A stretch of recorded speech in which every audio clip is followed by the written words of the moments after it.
I'm going to do a study of this, and kind of stylize it a lot. One thing I've not really done much of is stylization, so I figure I would give it a go. I'm using Clip Studio, and it's finicky to say the least when it comes to the brushes. I'm still getting used to how these brushes work and function, and it's a really different mindset from Photoshop. And I think Photoshop's a lot simpler. I've made a few brushes, and I can kind of use those to get me started. Um, but I honestly don't really like them the way you make brushes in this. There's just something about the size and scattering which throws my mind a bit. Anyway, I'm going to focus on this, and I'm not going to colour pick at all. It's one thing I'm going to avoid, and one thing I'm going to try and do is introduce more colour than there is. That's a good trick. So I used to press the spacebar for brush size. That's another, so it's going to slow me down, and even that the brush is a bit slower. Yeah, that's an awful lot slower. There's a lot of things that could be optimised with this. Right, so I'm just going to throw in some colours that I see, and fix them up later, but I really want to just introduce a lot of tones. So if I see a bit of yellow, I'll bring a bit of yellow, and if I see a bit of pink, I'll bring a bit of pink in and sort of layer all this up. I see a bit of purple tones, because I really want the sky to look dynamic. So I'm working on the sky first. I'll just pretend the rock isn't there, and just colour pick and do some overlapping and stuff like that. I really have a nice purpley tone here. Some blue there. So I've not really picked the best base colour, but what I'll do is I'll blur all this up and kind of go from there. I really want these richer red tones up here, purplish and grey. Right, I'm just going to get the blur brush and use, let's see, texture blender looks good. Yeah, let's use that and do a bit more colour stretch and density. This is the thing, it doesn't feel as dense as it could be.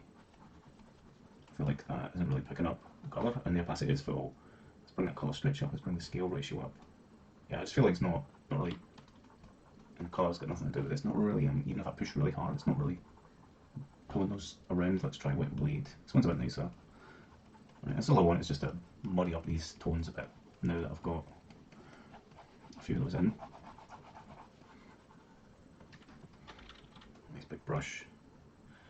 This furry looking sky.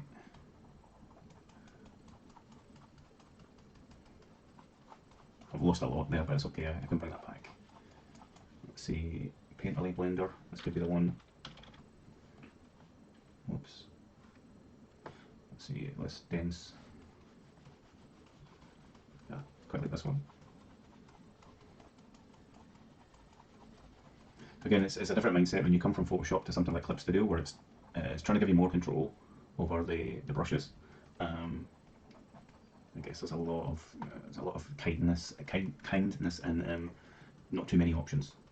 Having less options is kind of nicer. So yeah, I'm kind of making this my own a bit. When you're using reference, it's good to sort of slip into your own style from the very start and just say, no, I'm not going to commit to every single detail in this image. I'm just going to find the things that I like and then use it as a reference point from there on, because you don't want to just make a replica of a photo. You want to make this something that people recognise your style. You want it to be one of those things. So yeah, make it your own is kind of important. You can do studies at first if it helps you gain, a certain skill level, but I quite like the happy accents that appear when you just go for it. So you go back to that. Painterly Blender. I like Painterly Blender. Get rid of some of those obvious strokes. I can see what's going on up here as well. It's a really nice mirage-like environment. Sorry about the background noise, somebody's making things or drilling their Christmas decorations up or something. Marker. I only have like the one pencil that I made as well. I don't have a lot of brushes. I just made a kind of one size fits all brush that I thought would just work and be good enough.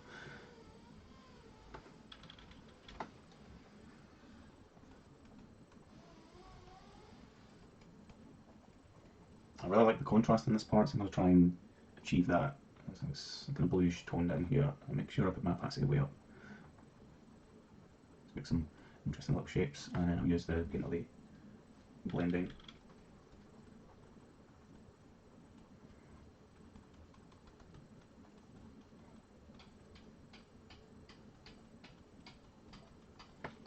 And pick some of these. I don't want it to be too muddy and messy.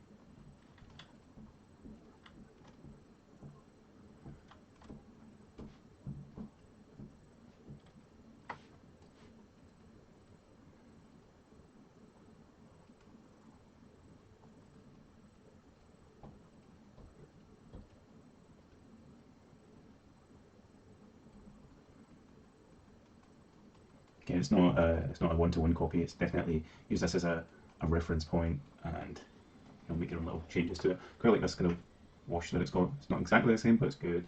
Okay, so I like to work in the single layer because I like the old school method of painting on one layer, and it's not that bad of a challenge.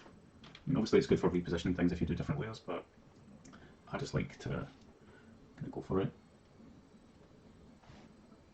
I get a pen that's nice and solid, like that, so I can get the shape in. So normally, what you do is you would put all this in a different layer and then alpha lock it, so you can't go out the shape ever. But I'm just going to block this in and then just start painting over it.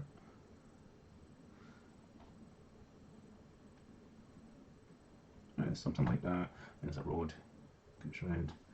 So kind of left to centre. And we get the single point perspective. Going to run a bit there. Okay, that is going to do that. It does look kind of ruined anyway, but it's fine. I'll work with it. See what I can do. You can always clean these things up. It's all digital anyway. So let's go back to my brush, my pencil, should I say. It's a really annoying bunch of sounds happening outside. Hopefully the microphone doesn't pick up too much. Sounds like some dental work happening to parts of the ground. It's not roadworks or anything, but it's just a couple of neighbours fixing up bits of their garden. So I'm just looking in the dark little areas so that I've got another point of reference where things are and the general flow of things.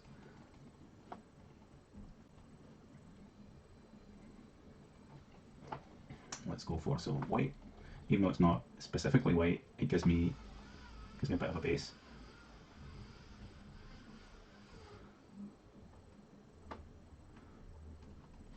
And a lot of this is kind of an off purpley blue feel.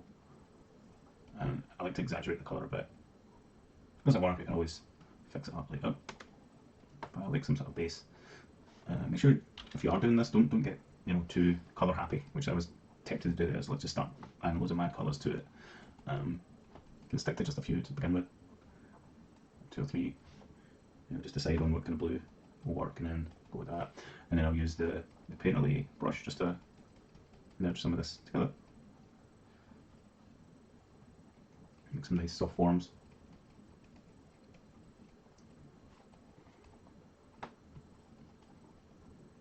I'm treating this like a speed painting at this point. I like to get the base in so that I can eventually work on the details and layering up those details. I'm not using very many brushes, which is a bit of a pain because a lot of the brushes can do a lot for you. They can really help speed up the process.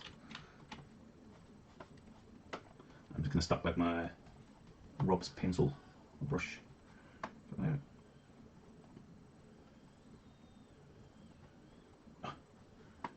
It's amazing that when you start focusing on something, how many things distract you and there's loads of noise. And trying to filter it out the best as possible, but it's like waiting in the dentist waiting room and hearing the person before you. And it's like, no, I don't want to go in. You see I'm adding some of these little highlights, but I've got this kind of greenish tone, not this orangey yellow, so I'm going to just swap over to that real quick just before I go too far.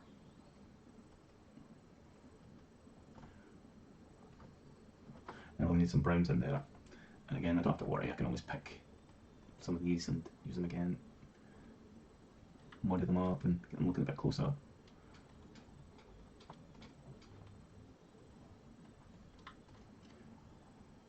I like it to feel a little bit sketchy for a while, so that I get a lot of happy accidents with textures and a lot of tonal range.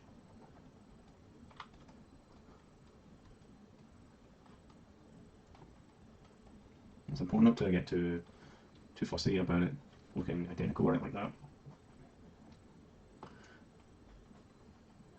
The good thing about studies is you look at the photograph reference, you look at this reference quite a lot of times, but it's already going to be stored in your mind in some format.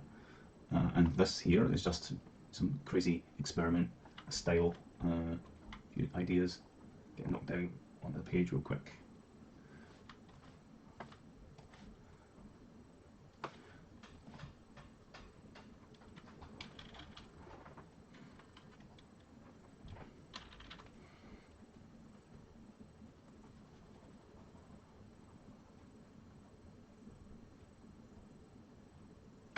So now I'm just using this Painterly brush to help focus on the detail around. Honestly, don't like these brushes that much compared to Photoshop though.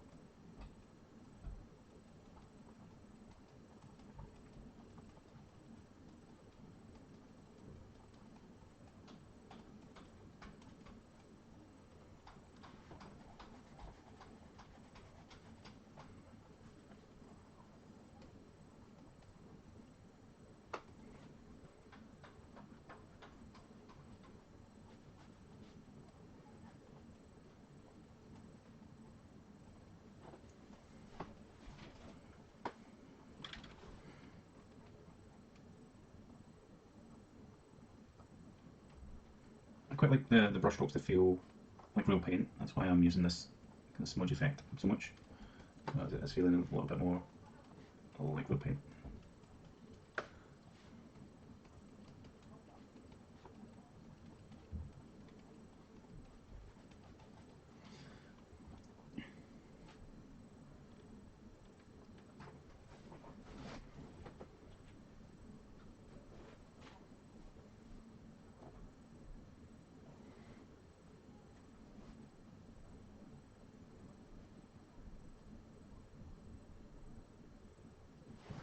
I'll try some of these other brushes, see if I can get a little more texture in this.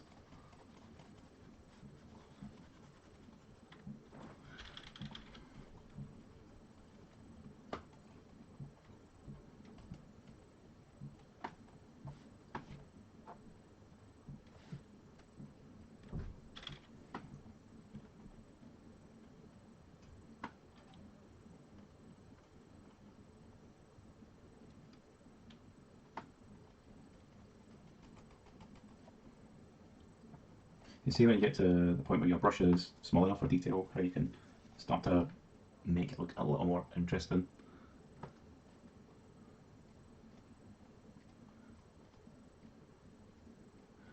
I'm basically adding texture to this, but I honestly don't like the way it's handling the pressure or anything like that. That's a bit better. The weird thing about this is you've got your particle size and your particle density. You put all that way down, you don't really get much more out of it. I'll try a few things here. It's very. You've got brush density and particle density, and that's what throws me with this. Is like, what's the difference? Is this the same as opacity? Or, it kind of throws me a bit. Let's just try solid paint. And you see solid paint is some weird thing in there. Oh, that's the wrong brush now, but that's more like it. This feels a bit nicer. This feels more like our usual friendly brush.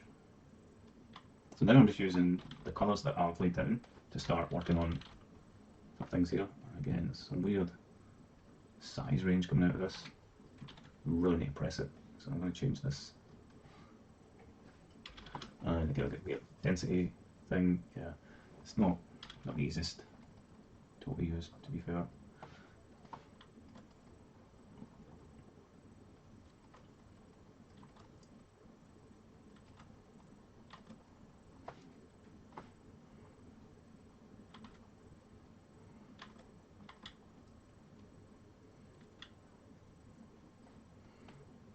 It's all about spending a bit of time in this mode now, is to get it looking a bit more detailed.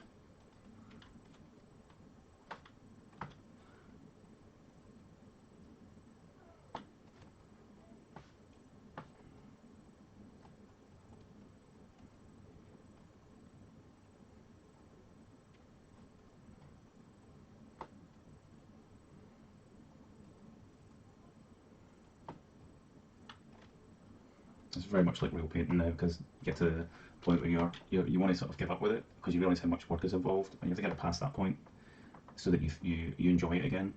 It's just that always seems to happen, where don't look at the bad parts, just look at the progress. Don't look at the painting at all in any sort of critical mindset until you've got to a point where you just need to check where you are.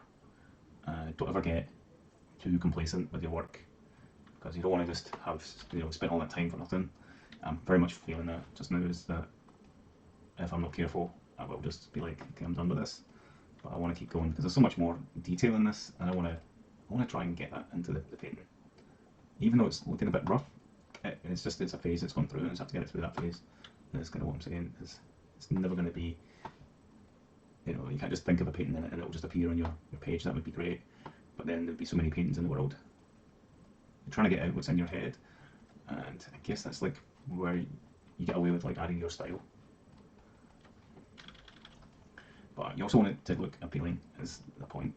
You don't want it to look unfinished or lazy in any sort of way, because that'll come through. Just want it to look a little bit stylish. My main problem here is the brushes. The brushes I don't feel comfortable with these brushes at all. They're too slidey. There's just a misunderstanding of the control with Clip Studio. I did say Clip Studio is my new, you know, choice of art tool, but I'm kind of thinking I might have to go for Coral Paint or something. I don't want to be using Adobe. I got a bit upset when I was trying to leave for a while because I wasn't using it so much. Got a lot of 3D work, and I don't want to pay, you know, the £10 per month for something I'm not going to use for a few months. And simply because I wanted to switch off my Adobe for a while, I got charged money, which is unfair after being a loyal customer for about 10 years. So that has made me think twice about Adobe stuff. How you don't do that. You don't charge money for leaving, especially after being that loyal. I mean, at all. Nobody does that. I don't know any digital application that pays you for leaving a subscription model. You know, especially after years. So I'm saying it again, but yeah, even at all, like if they say it's a rolling contract, every month you pay us £10, unless there's something that says like to get out of this you have to pay us a fee, which, you know, I never really noticed to start with. You know, I've probably signed that deal or whatever. The attitude is pretty bad. It kind of stinks. So yeah, so Adobe can do one, and they will probably start buying up, like Autodesk does. They start buying up different companies. But it's a whole different argument, and each to their own. If you like Photoshop, you can use it. I mean, I'm not going to stop you. I like Photoshop. I just don't like Adobe. So I'm at a point where I'm kind of getting a little more detail in there now, and I'm putting these marks wherever I want. I'm studying those marks, and like this area here feels a lot bluer, so I'm just going to go straight for a blue tone, some kind of average blue, and bring the opacity all the way down, and just get a nice big brush and just wash over this. It's not dense enough. Yeah, I just want to kick all this into like a bluer feel. Let's go for a darker one. Go for it again.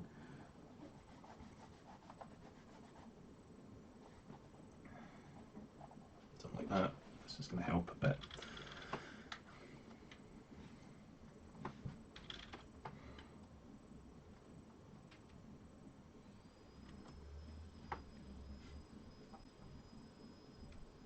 If you were asking me what my style is any style, any style that works. I've just got a kind of random approach to things, and usually when I first approach painting or 3D art or anything, I'll experiment for the first 30 minutes to see what I feel was good for that particular piece. Because when you're doing 3D stuff, you've got hard surface and soft surface, like very organic, maybe creature work, clothes, and, you know, things like belts and buckles, all the way to like weapons. And a lot of them have different workflows depending on what you're used to. I mean, you can stay all in one application if you want, like ZBrush. But with some hard surface stuff, you might want to jump back to like Maya or Max or Blender or whatever you use. This is I'm getting closer to the thing that I like doing, which is just turning it into like a pencil drawing by doing loads of like cross hatching and stuff, just to make sure that the pencil's the way I like it. For that's all like quite fine and much finer than that. The brush size doesn't seem to do very much. I think there's a minimum on it or something. This is what's really getting me, is the pen pressure that affects the brush size, but yet the brush isn't allowing itself to go smaller. Even though I make it the smallest thing, it's being capped, and this is really annoying me a bit. So it's a brush density. It's like something else is playing a part in this, and yeah, I don't know. I really don't know. So now I'm just gonna like spend a bit of time and go over everything. Let's bring that density up just a tad, and do that little cross hatch that I like to add to like everything. Just gives it, I give it a little bit of texture. This could be my style developing, because I've done this a few times now, and it's something that I quite like.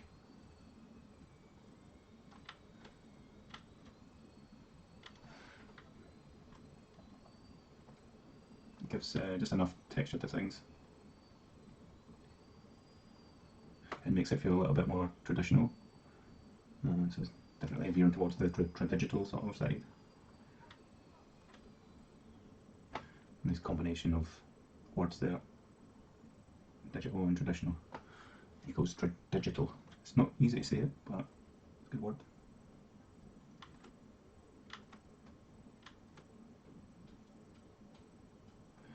Make sure this all blends in nicely as well.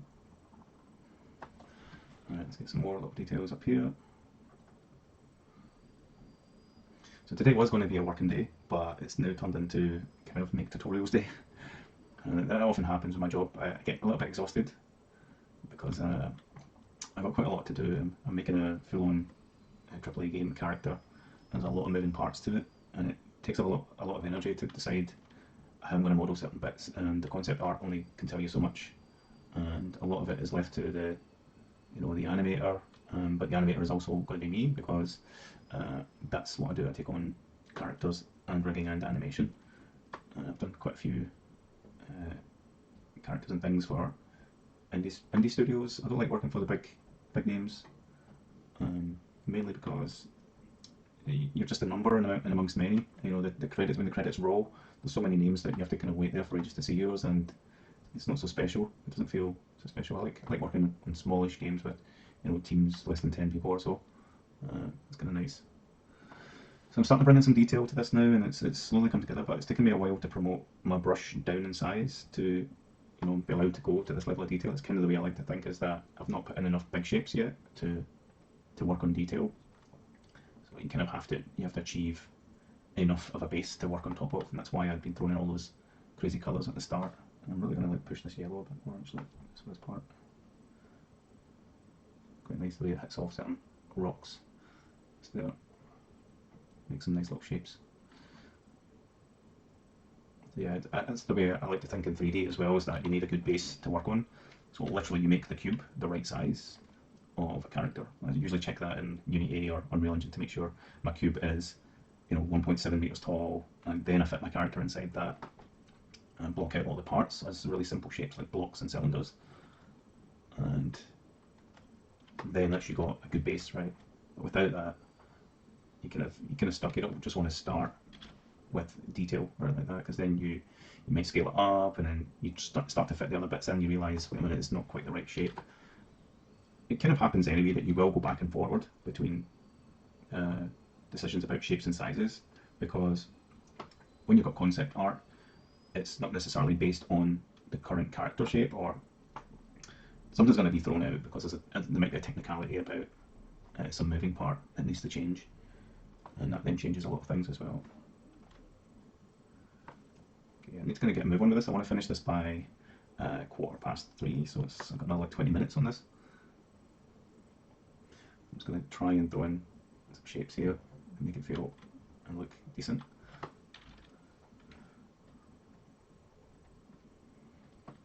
Still have a lot of loose ends here and there because I've opted to switch to this detail sort of mode, and now it's going to take a long time to get a lot done, so I need to just be a bit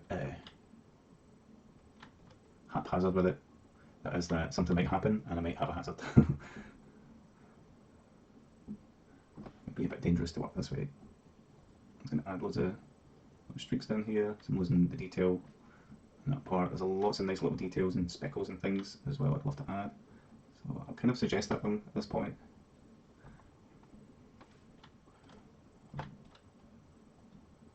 Power of suggestion here, just throwing in shapes and hope that they just work.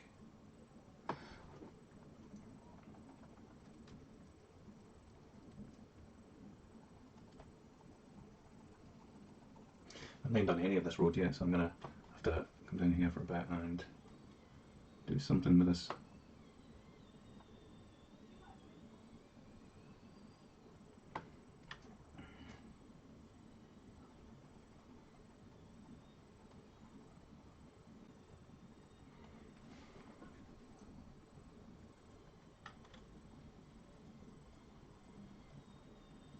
I like the running colour spray, that was a good brush.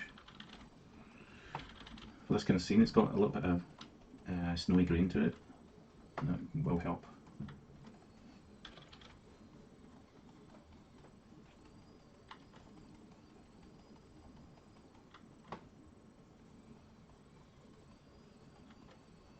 apologies if you can hear a load of dental like noises outside.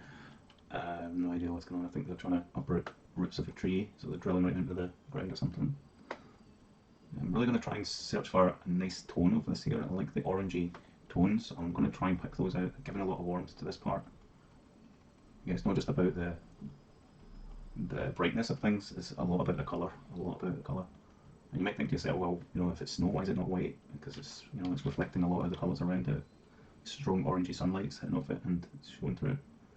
Snow is effectively white under a nice white sky, which often happens at winter. You know, you get the overcast sky, so you don't get a lot of this, but in the evening, in the time of day, you will get a lot of this, all these colours being reflected around, and making it a bit more interesting.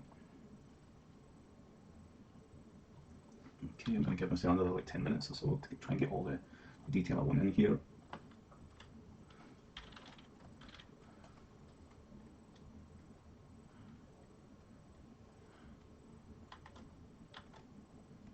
I just wish I had a bit more texture on my brush. Let's try this, drop it on really small.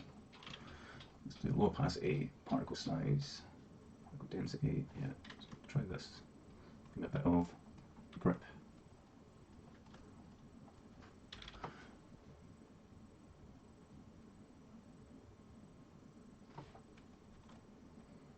Sometimes just finding the right brush will really help you speed up.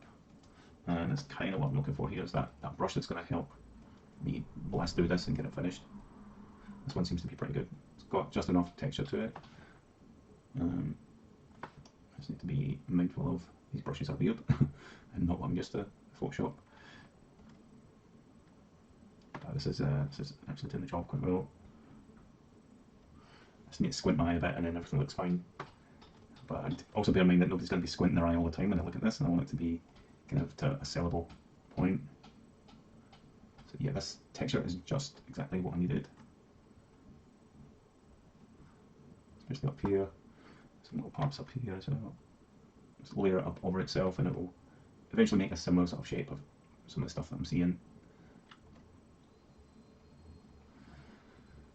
Oh, nice rich brown in here, which I'm going to emphasise that. That's another key thing, is like when you see something, just boost it in your mind, add more to it. Don't make it too saturated, but definitely, you know, try and boost it. Gosh, that noise is irritating.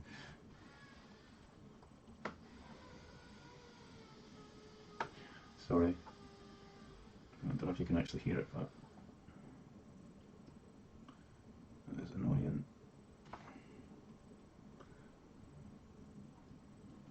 Right, this is just the ticket. Let's get that brightness right up here. Get a few little highlights at this part. Some over here.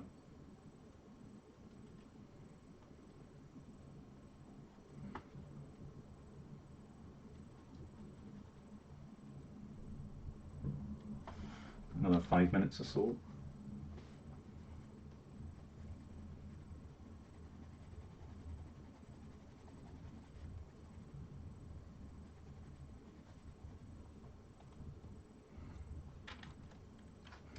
Brush nice and big, get more texture in here.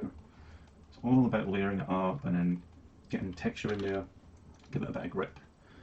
You know, and it's even harder when you don't know the brushes. It's a good idea to get into making your own brushes, not only to speed up your workflow, but if you make some good brushes, you could probably sell them, make a bit of money on the side to help, you know, fund that art career. Oh. We've got like 4 minutes left. And to make it so that I'm happy with it. Some texture needed here, so it's just a little too blurry. Some little highlights needed.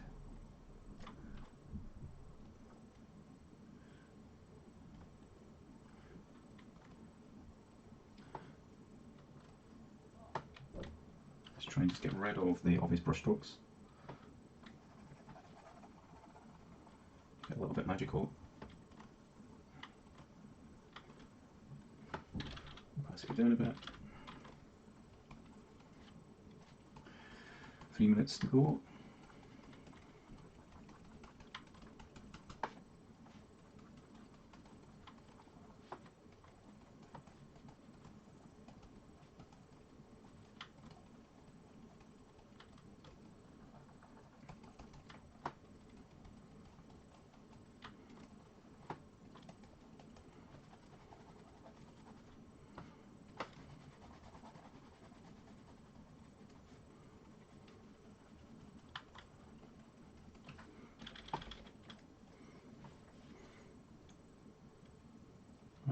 see if I can just fix up a few bits very quickly. Nice and dense brush. I want to pick up this tone a bit better.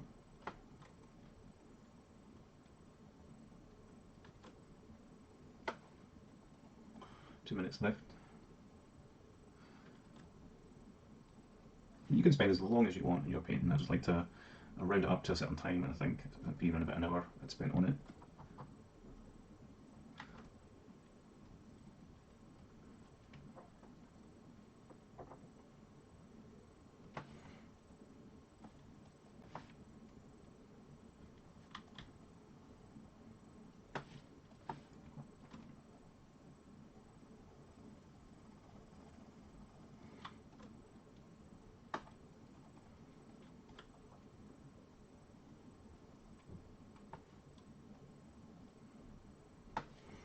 Just jump back to solid paint and just finish up this edge a little here.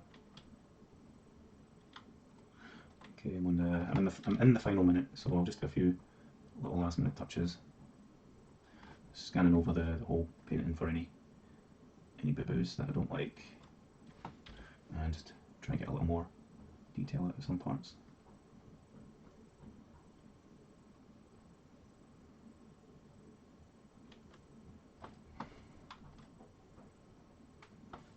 I'm just going to quickly throw in a little bit of pink, low opacity, and just kick some of this area up a bit. That's just going to lift that part.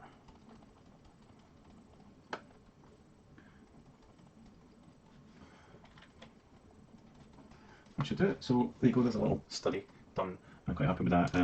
Must take about an hour. Hope you enjoy watching this little video, and I hope to make more of these in the future. Thanks for watching. Bye.